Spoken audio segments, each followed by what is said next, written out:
I feel like this all starts with the Black church. And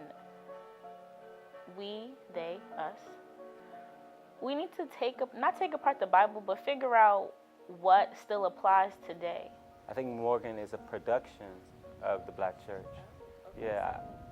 I think that we are all grew up with a lot of this like-minded traditions and values of men are not supposed to be effeminate, and women should be with a strong man. She should be submissive to this strong man, and a man should be a man. And we have let society control what sexual orientation has become. I would hope for the Black church to just become more accepting and more, just accepting. Like because when we think of, I guess whenever there's a social movement or something that happens and it involves African Americans, the first people they go to is the Black church. It's like the Black church is supposed to be the leaders of the community. And you can't be the leader of the community while excluding maybe half of its population. I feel judged a lot when I'm in a church, like all the time, because I don't know the word for it, but that's just how it is, kind of. But at Morgan, I feel like I can be whoever I want to be, like from the time I wake up to the time I go to bed. I can't even get the word of God through the priest or the pastor because, they're looking at me all types of ways. I can't focus on why I'm here because of my identity and who I am. I was told I was going to burn in hell because of my sexuality. I was told that gay people weren't allowed in our church. I believe that I should go and worship him, but it's hard when I feel like I'm not allowed, like I'm shunned. But this is my God too. My experience was lovely in the church. I grew up teaching liturgical dancing, so I was close-knitted to my pastor. I had a lot of friends in church who were under me, who I led to dance, and we sung. And I came to college, and it was a kind of bridge in my faith walk with God. And I stopped dancing, and I stopped singing. And that's where I am sort of now with my faith.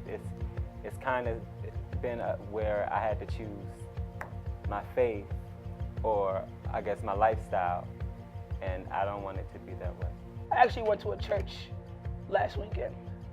And I was visiting, just trying to go to church, and a lady came up to me and was like, "I know you identify as gay." And I was like, "Yes, I do." And then she was just like, "So how do you deal with being gay and being a Christian when that lifestyle is not accepted by most Christians?" So it made me for a minute I did feel uncomfortable, but I had to reassure myself and tell myself that my faith has nothing to do with my sexuality. And I was like, well, I told her my faith had nothing to do with my sexuality, and that I'm just here to hear the word of the Lord. Come on in from the cold. Come on in from the outside. Come on in from the cold. Come on in from the outside.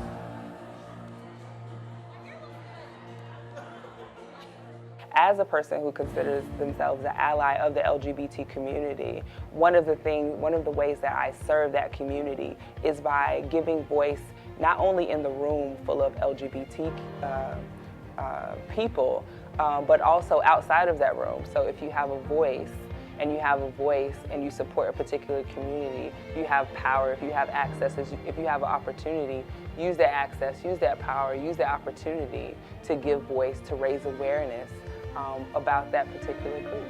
That's what an ally does. Ally in activity, ally in action, not just in words. Creating a space where a person can say, I'm gay, I'm lesbian, I'm a transgender woman, and not have to feel the sting of something being withdrawn from them because of that. It's not often you meet an adult that's either going through your struggle or understands and listens and wants to help. Because growing up in high school, you didn't really, I didn't encounter that. So it was like, who do I turn to? And to hear different college faculty members back us up, it's like, oh my gosh! it was a happy moment, and that's how everybody felt. being an ally, or I guess just speaking up for things, people assume that you must be gay. Like, you can't be straight and think that way. I think for the black community as a whole, one of the biggest fears is that your son will grow up gay. So if we can change that, like, you know, there are real fears, there are things to really be afraid of other than just being gay.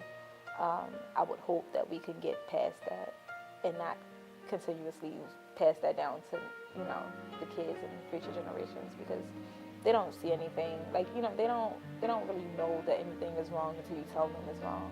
So if we could stop telling them that it's wrong, or, you know, stop calling things gay that's not really gay, we can just be more inclusive and accepting. Like, we can come together as a whole. You can't come together as a whole if you're excluding part of your population.